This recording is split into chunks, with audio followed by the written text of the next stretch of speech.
मेरा नाम विशाल है और यह कहानी मेरे कॉलेज के दिनों की है। यह घटना आज भी मुझे झकझोर देती है। मुझे हमेशा से कॉलेज की बस की पिछली सीट पर बैठना पसंद था। उस सीट पर बैठने का अलग ही मजा था। आखिरी सीट का अपना एक चार्म होता है। सबसे ज्यादा मजाक, गाने और दोस्तों की मस्ती वहीं होती थी। लेकिन मैं कभी नहीं जानता था कि एक दिन वही सीट मेरी जिंदगी का सबसे डरावना अनुभव बन जाएगी। हमारे कॉलेज की बस काफी पुरानी थी, लेकिन चलती बढ़िया थी। ड्राइवर रमेश अंकल हमेशा मजाकिया मूड में रहते थे। हर दिन सुबह सुबह बस में दोस्तों के साथ हंसी मजाक करते हुए कॉलेज जाना मेरे दिन का सबसे अच्छा हिस्सा था। लेकिन जिस दिन यह घटना हुई, वह दिन कुछ अलग था। उस दिन मौसम बहुत खराब था। बारिश हो रही थी और आसमान में गड़गड़ाहट की आवाजें बार बार सुनाई दे रही थीं। मैं हमेशा की तरह आखिरी सीट पर बैठा था। मेरी बगल में मेरा दोस्त रोहित बैठा था। बाकी सीटें भी भरी हुई थीं। बस जब शहर से बाहर निकलकर हाईवे पर आई तो कुछ अजीब सा महसूस हुआ।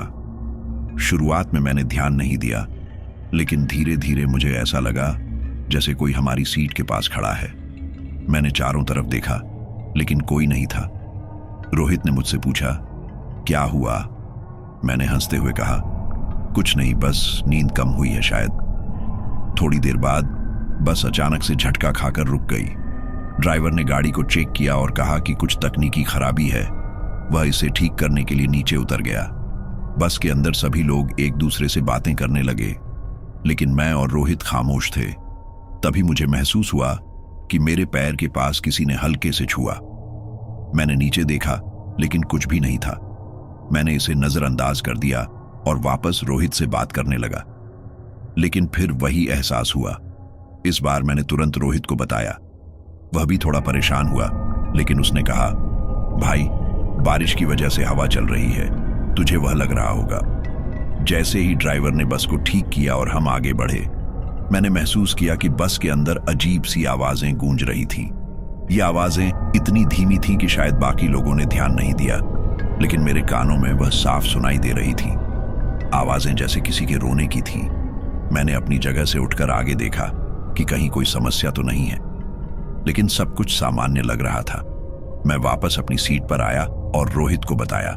उसने मजाक में कहा, भाई, तू ज्यादा हॉरर फिल्में देखता है, इसीलिए ऐसा महसूस हो रहा है। लेकिन यह मजाक मेरे दिल को तसल्ली नहीं दे पाया। जैसे जैसे रात गहरी होती गई, मेरी बेचैनी बढ़ती गई।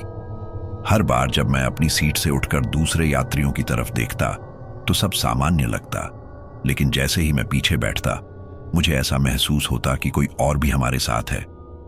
तभी बस में बिजली चली गई। अब बस के अंदर सिर्फ अंधेरा और बारिश की आवाजें थीं। मेरे दिल की धड़कन तेज हो गई। मैंने रोहित को झंझोड़ा, लेकिन वह इतनी गहरी नींद में था कि उसे कुछ पता ही नहीं चला। अचानक मुझे महसूस हुआ कि मेरे पीछे कोई बैठा है, लेकिन जब मैंने मुड़कर देखा तो वहां कोई नहीं था। मेरी पूरी बॉडी जैसे सुन्न हो गई। ड्राइवर ने बस रोक कर कहा कि कुछ देर के लिए हमें यहीं रुकना होगा, क्योंकि आगे रास्ता बंद है। यह सुनकर सब यात्री परेशान हो गए, लेकिन मेरी नजरें अब भी बस की पिछली सीट पर थीं। क्या मैंने सच में किसी को देखा था, या यह सब मेरा भ्रम था? बस अब सड़क किनारे खड़ी थी। बाहर बारिश लगातार हो रही थी और अंदर का माहौल सन्नाटे में डूबा हुआ था। मेरी नजरें लगातार आखिरी सीट के आसपास घूम रही थीं। वह सीट अब मुझे अजीब सी लगने लगी थी। ऐसा लग रहा था जैसे वहां कोई अदृश्य ताकत मौजूद हो। ड्राइवर रमेश अंकल ने बस को बंद कर दिया और बताया कि सड़क पर पानी भरने की वजह से आगे जाना मुश्किल है। हम सभी को इंतजार करना होगा। बाहर अंधेरा और बढ़ चुका था और बस के अंदर का माहौल अब घुटन भरा महसूस हो रहा था। मैंने अपनी घड़ी देखी। रात के 9 बज रहे थे। रोहित अब भी सो रहा था, लेकिन मेरी नींद तो कब की उड़ चुकी थी। तभी मैंने ध्यान दिया कि बस के अंदर एक कोने में बैठी लड़की, जो शायद कॉलेज की सीनियर थी, बार बार पीछे मुड़कर देख रही थी। मैंने उससे पूछा, क्या हुआ? आप बार बार पीछे क्यों देख रही हैं? उसने धीमे स्वर में कहा, मुझे ऐसा लग रहा है कि वहां कोई बैठा है। यह सुनकर मेरे रोंगटे खड़े हो गए। मैंने उसे शांत रहने को कहा और खुद को यकीन दिलाने की कोशिश की कि यह सिर्फ हमारा वहम है। लेकिन अगले ही पल बस के अंदर हल्की सरसराहट की आवाज सुनाई दी। ऐसा लगा जैसे कोई धीरे धीरे चल रहा हो। मैंने रोहित को उठाया और उससे कहा, भाई मुझे सच में कुछ अजीब लग रहा है। वह गुस्से में बोला, तू पागल हो गया है क्या? सोने दे मुझे। अब तक बस के अंदर सभी लोग खामोश थे। बाहर बारिश की तेज आवाज के अलावा और कुछ सुनाई नहीं दे रहा था। तभी मेरी नजर खिड़की के शीशे पर पड़ी। वहां एक परछाई थी। यह परछाई किसी इंसान की थी, लेकिन उसका चेहरा साफ नजर नहीं आ रहा था। मैंने तुरंत खिड़की के बाहर झांकने की कोशिश की, लेकिन वहां कोई नहीं था। मैंने रोहित को यह बात बताई, लेकिन उसने इसे मजाक समझकर टाल दिया। तभी एक महिला यात्री जो मेरे से 2 सीट आगे बैठी थी, अचानक चीख उठी, कौन है वहां? कौन खड़ा है? उसने कांपते हुए कहा। महिला की चीख सुनकर बाकी यात्री भी सतर्क हो गए। ड्राइवर रमेश अंकल ने टॉर्च जलाकर देखा, लेकिन कुछ भी नजर नहीं आया। महिला ने जोर देकर कहा, मैंने उसे देखा। वह आदमी आखिरी सीट पर खड़ा था। उसका चेहरा अजीब था। इससे बस के अंदर हड़कंप मच गया। लोग एक दूसरे से बातें करने लगे, लेकिन मेरी हालत पतली हो रही थी, क्योंकि अब तक मुझे भी एहसास हो चुका था कि कुछ तो गड़बड़ है। जैसे जैसे समय बीतता गया, अजीब घटनाएं बढ़ने लगीं। रोहित, जो अब तक शांत था, अचानक उठकर चिल्लाने लगा। वह मेरे पास आया था। उसने मेरा हाथ पकड़ा। उसकी बात सुनकर मेरा दिल तेजी से धड़कने लगा। मैंने उससे पूछा, कौन? तूने क्या देखा? वह कांपते हुए बोला, मैं नहीं जानता। उसका चेहरा नहीं दिखा, लेकिन उसकी आंखें लाल थीं। बस के अंदर अब तक चीख पुकार मच चुकी थी। रमेश अंकल ने किसी तरह सबको शांत कराया और कहा कि हमें यहां से जल्दी निकलना होगा। ड्राइवर ने जैसे ही बस स्टार्ट की, अचानक आखिरी सीट से जोरदार ठहाका सुनाई दिया। यह ठहाका ऐसा था जैसे कोई हम सब का मजाक उड़ा रहा हो। मैंने पीछे मुड़कर देखा। वहां कोई नहीं था, लेकिन मेरी आंखों के सामने ऐसा लगा जैसे सीट पर किसी का धुंधला सा चेहरा झलक रहा हो। रोहित ने मुझसे कहा, हम यहां से निकलते क्यों नहीं? यह जगह ठीक नहीं है। रमेश अंकल ने बस चलाना शुरू किया, लेकिन कुछ ही देर बाद बस का इंजन अचानक बंद हो गया। अब हम पूरी तरह फंस चुके थे। तभी वह लड़की जिसने सबसे पहले पीछे मुड़कर देखा था, जोर से चिल्लाई, वह यही है, उसने मेरी गर्दन पकड़ी। उसकी बात सुनते ही मेरी सांसें थम गईं। मैंने तुरंत उठकर देखने की कोशिश की, लेकिन वह सीट पूरी तरह खाली थी। ड्राइवर ने डरते हुए कहा, यह बस पिछले साल एक हादसे का शिकार हुई थी। उसी हादसे में इस बस की आखिरी सीट पर बैठे 3 लोगों की मौत हो गई थी। लोग कहते हैं कि उनकी आत्मा अब भी इस बस में है। रमेश अंकल की बात सुनकर हम सभी के चेहरे सफेद पड़ गए। रमेश अंकल की बात सुनकर बस के अंदर पिन ड्रॉप साइलेंस हो गया। बारिश की तेज आवाज और कभी कभी आने वाली बिजली की चमक से माहौल और भी डरावना हो चुका था। मुझे समझ नहीं आ रहा था कि मैं क्या सोचूं। क्या यह सब सच में हो रहा था या सिर्फ हमारी डर से बढ़ी हुई कल्पनाएं थीं? रमेश अंकल ने कांपती आवाज में कहा, पिछले साल यह बस इसी रूट पर चलते वक्त एक हादसे का शिकार हुई थी। बारिश की वजह से बस फिसलकर खाई में गिरने वाली थी, लेकिन ड्राइवर ने किसी तरह बस को संभाल लिया, मगर आखिरी सीट पर बैठे 3 लोग बाहर गिर गए। वे इतनी बुरी तरह फंसे कि उनकी मौके पर ही मौत हो गई। उन्होंने गहरी सांस लेते हुए जोड़ा, लोग कहते हैं कि उनकी आत्मा अब भी इस बस से जुड़ी हुई है, खासकर उस आखिरी सीट पर। यह सुनकर मेरे तो जैसे पैरों तले जमीन खिसक गई। रोहित ने मुझसे धीरे से कहा, भाई तुझे याद है, तुझे भी वही सीट पसंद थी और आज हम दोनों वहीं बैठे हैं। उसकी आवाज में डर साफ झलक रहा था। अभी हम इस बात को पचा भी नहीं पाए थे कि अचानक बस के अंदर फिर से वही सरसराहट सुनाई देने लगी। यह आवाज अब और तेज हो चुकी थी। ऐसा लग रहा था जैसे कोई हमारे चारों तरफ घूम रहा हो। तभी पीछे से किसी के रोने की हल्की आवाज सुनाई दी। मैंने पीछे मुड़कर देखा। आखिरी सीट पर कुछ हलचल सी दिखी। वहां कोई नहीं था, लेकिन सीट खुद ब खुद हिल रही थी, जैसे किसी ने उसे जोर से पकड़ रखा हो। रोहित ने मेरा हाथ पकड़ा और घबराकर कहा, विशाल यहां से चलो, मुझे कुछ ठीक नहीं लग रहा। मैंने भी महसूस किया कि अब हालात हाथ से बाहर हो रहे थे, लेकिन बस से बाहर निकलना कोई विकल्प नहीं था, क्योंकि बाहर घनघोर बारिश हो रही थी और सड़क के दोनों ओर अंधेरा पसरा हुआ था। तभी एक यात्री जो बस के बीच वाली सीट पर बैठा था अचानक खड़ा हुआ और कांपती आवाज में बोला, मैंने उसे देखा, वह यहीं है, वह हमारी तरफ आ रहा है। उसकी बात सुनकर सभी यात्री दहशत में आ गए, लेकिन जब हमने उस दिशा में देखा तो वहां कुछ नहीं था। रमेश अंकल ने उसे शांत रहने को कहा, लेकिन वह जोर जोर से चिल्लाने लगा। उसका चेहरा जला हुआ है, वह हमें मारने आएगा, वह लगातार यही कहे जा रहा था। हम सभी यात्री अब एक दूसरे से सटकर बैठ गए थे। डर और बेचैनी के कारण किसी से कुछ कहा नहीं जा रहा था। तभी बस के अंदर की लाइट्स अजीब तरह से जलने और बुझने लगीं। मेरी नजर खिड़की के बाहर पड़ी। बाहर अंधेरे में कुछ दिखा, एक इंसानी आकृति। वह हमारी बस की ओर बढ़ रही थी। क्या तुम सबने उसे देखा? मैंने चीख कर पूछा, लेकिन किसी ने मेरी बात का जवाब नहीं दिया। ऐसा लग रहा था जैसे सब पर किसी ने डर का साया डाल दिया हो। तभी वही आकृति बस के ठीक सामने आकर खड़ी हो गई। रमेश अंकल ने तुरंत बस का इंजन स्टार्ट करने की कोशिश की। उनका चेहरा अब सफेद हो चुका था। उन्होंने घबराते हुए कहा, यह वही है, वह हमसे बदला लेना चाहता है। मैंने पूछा, कौन, किससे बदला? उन्होंने जवाब दिया, पिछले साल जिस ड्राइवर की लापरवाही से वह हादसा हुआ था, वह अब इस दुनिया में नहीं है, लेकिन यह आत्माएं शायद उसे ढूंढ रही हैं, और जब उसे नहीं पा रही तो किसी भी बस यात्री से बदला ले रही है। यह सुनकर बस के अंदर सभी यात्री दहशत में आ गए। तभी बस की खिड़कियों पर तेज थपथपाहट होने लगी। ऐसा लगा जैसे बाहर कोई जोर जोर से खिड़कियों पर हाथ मार रहा हो। खिड़कियों के बाहर पानी की बूंदों के साथ एक चेहरा भी दिखाई दिया, जला हुआ, आंखें लाल और गुस्से से भरी हुई। मैंने डर के मारे अपनी आंखें बंद कर ली। रोहित अब जोर जोर से प्रार्थना कर रहा था। बाकी यात्री भी चिल्ला रहे थे, लेकिन रमेश अंकल ने किसी तरह बस को स्टार्ट किया और आगे बढ़ा दिया।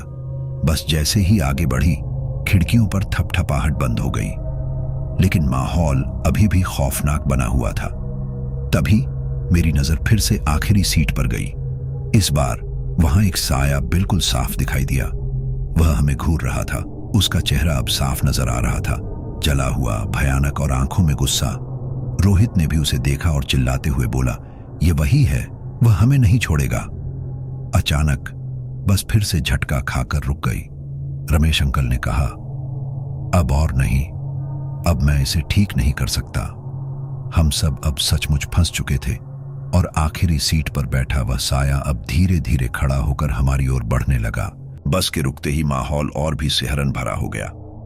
हर तरफ अंधेरा और बारिश की तेज आवाज। खिड़कियों से पानी की बूंदें अंदर आने लगी थीं। आखिरी सीट पर बैठा वह साया अब धीरे धीरे खड़ा होकर हमारी ओर बढ़ रहा था।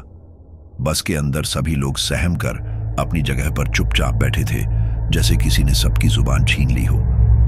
अचानक बस की लाइट फिर से झपकने लगी।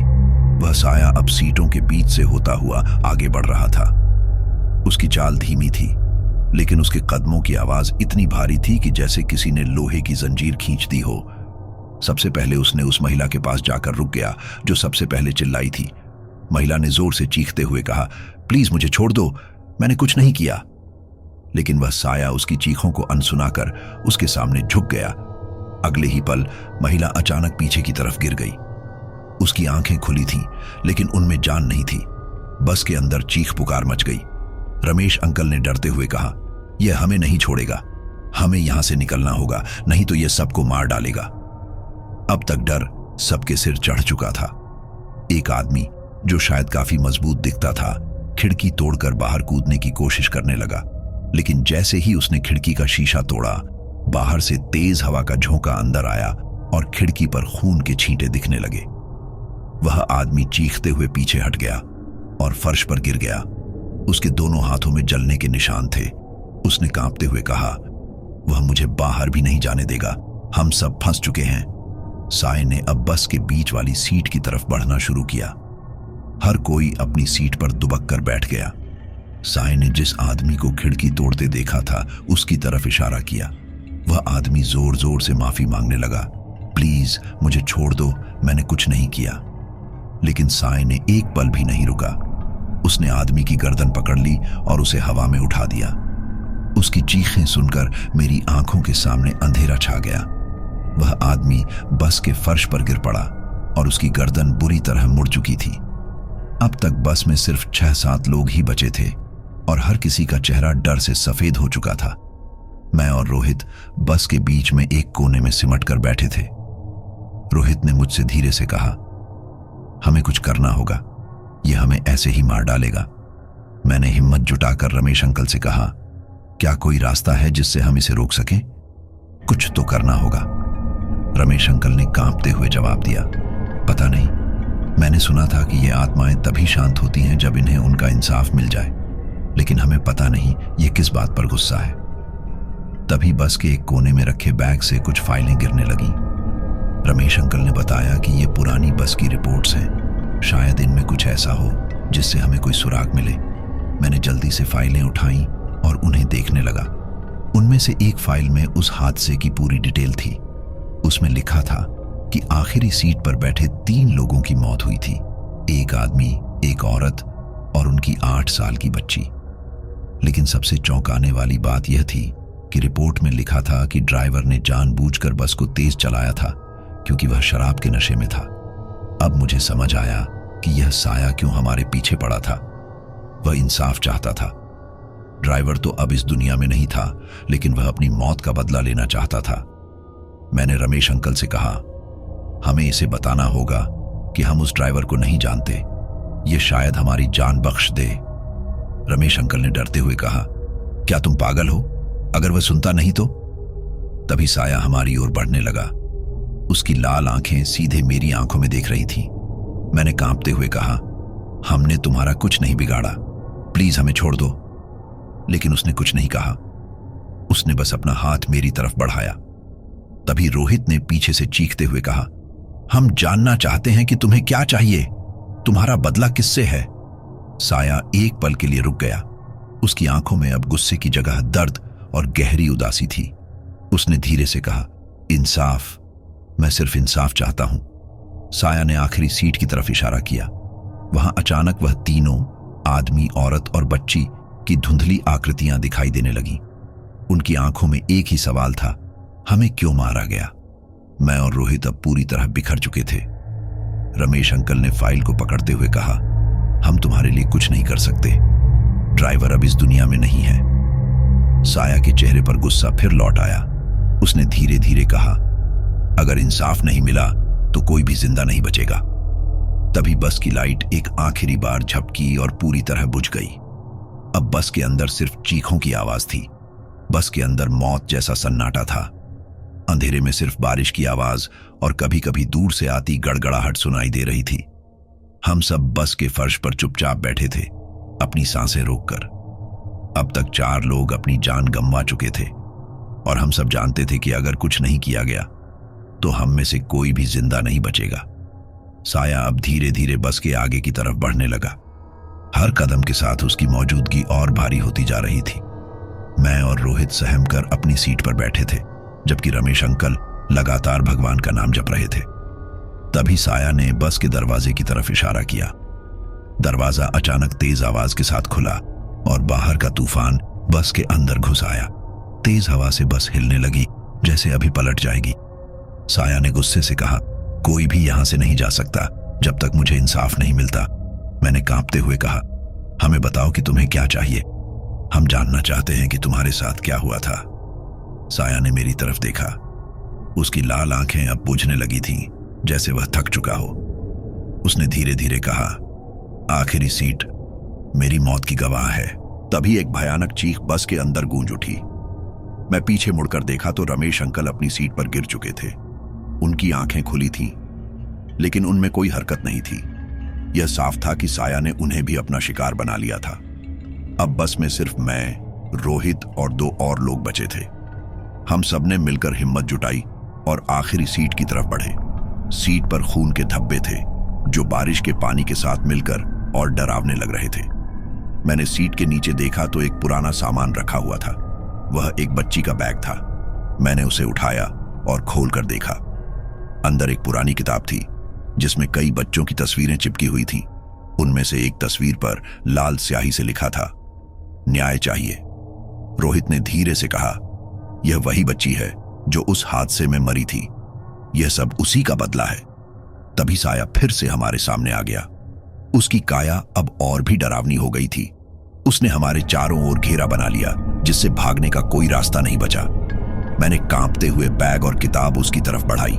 यह लो, हमें माफ कर दो, हम नहीं जानते थे कि तुम्हारे साथ क्या हुआ था।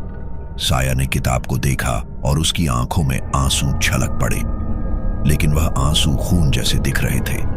उसने धीरे से कहा, मुझे माफ करने का हक तुम्हारे पास नहीं है, इंसाफ अभी बाकी है।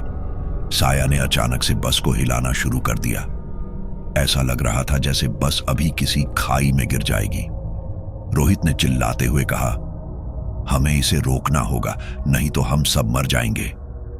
मैंने अपने डर पर काबू पाकर साय से कहा, हमें बताओ कि तुम्हें क्या चाहिए, हमें तुम्हारा इंसाफ दिलाने का एक मौका दो। साया अचानक शांत हो गया। उसने कहा, ड्राइवर ने हमें मारा, लेकिन मैं जानता हूं कि वह अब इस दुनिया में नहीं है। तुम उसकी जगह हो, मुझे अब तुम्हारी जान चाहिए। साया ने मेरी तरफ हाथ बढ़ाया। रोहित ने मुझे पकड़कर खींचा, लेकिन उसका हाथ जल गया। उसने चीखते हुए कहा, नहीं, इसे मत जाने दो। मैंने रोहित की तरफ देखा और कहा, अगर मेरी जान से इसे शांति मिलती है तो मुझे यह कुर्बानी देनी होगी। साया ने मुझे अपनी तरफ खींचा। मुझे लगा कि मेरी सांसें बंद हो रही हैं। मेरे शरीर में एक भयानक जलन हो रही थी। लेकिन तभी रोहित ने अचानक बैग से उस बच्ची की किताब उठाई और उसे साये की ओर फेंक दिया। साया ने किताब को देखा और उसकी आंखों में अचानक से गुस्से की जगह शांति दिखने लगी। उसने धीरे से कहा, अब मुझे शांति मिलेगी। साया अचानक गायब हो गया। बस का माहौल अब सामान्य लगने लगा। बारिश की आवाज धीमी हो गई और बाहर का तूफान भी थम गया। लेकिन जब हम सबने एक दूसरे की तरफ देखा तो हमारी आंखों में सिर्फ डर था। हम बस से बाहर निकले और धीरे धीरे हाईवे पर चलने लगे। लेकिन मेरे दिल में यह डर हमेशा के लिए बैठ गया था। आखिरी सीट की कहानी खत्म नहीं हुई थी। जब मैंने पीछे मुड़कर देखा तो बस की खिड़की से वही लाल आंखें मुझे घूर रही थीं। आखिरी सीट कभी खाली नहीं रहती, मैंने धीरे से खुद से कहा।